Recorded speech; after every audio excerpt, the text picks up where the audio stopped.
আরও ভয়াল রূপ ধারণ করতে পারে লস অ্যাঞ্জেলসের দাবানল।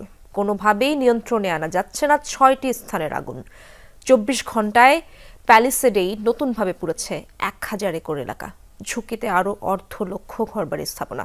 প্রাণহানি বেড়ে দাঁড়িয়েছে ১৬ জনে মরার উপর। খাওয়ার ঘা।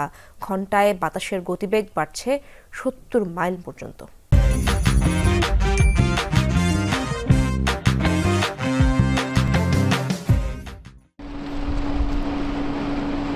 যুক্তরাষ্ট্রের ইতিহাসে স্মরণকালে সবচেয়ে ভয়াবহ দাবানল নির্বাপনে ক্যালিফোর্নিয়ায় দিনরাত খাটছেন ফায়ার ফাইটাররা। ৪ দিন পেরুলেও কমেনি অগ্নিশিখা, বরং দাউ দাউ করে ৬টি এলাকায় জ্বলছে আগুন। ২৪ ঘন্টায় শুধু প্যালিসেডেই পুড়েছে আরও ১,০০০ একর।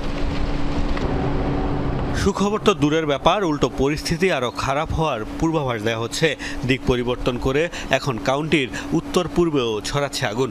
ঝড়ো বাতাস আর শুষ্ক আবহাওয়ার কারণে আরও ভয়ঙ্কর রূপ ধারণ করছে দাবানল।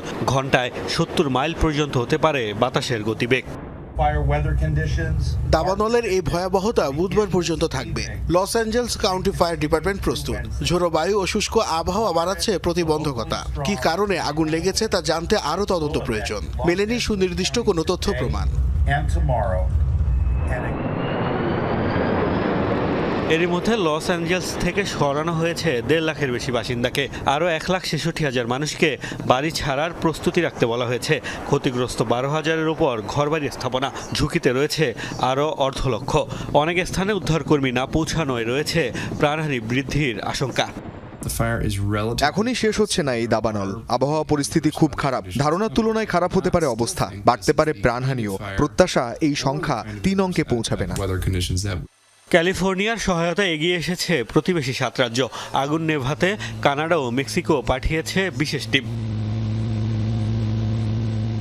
মোস্তফা মাহমুদ, যমুনা নিউজ।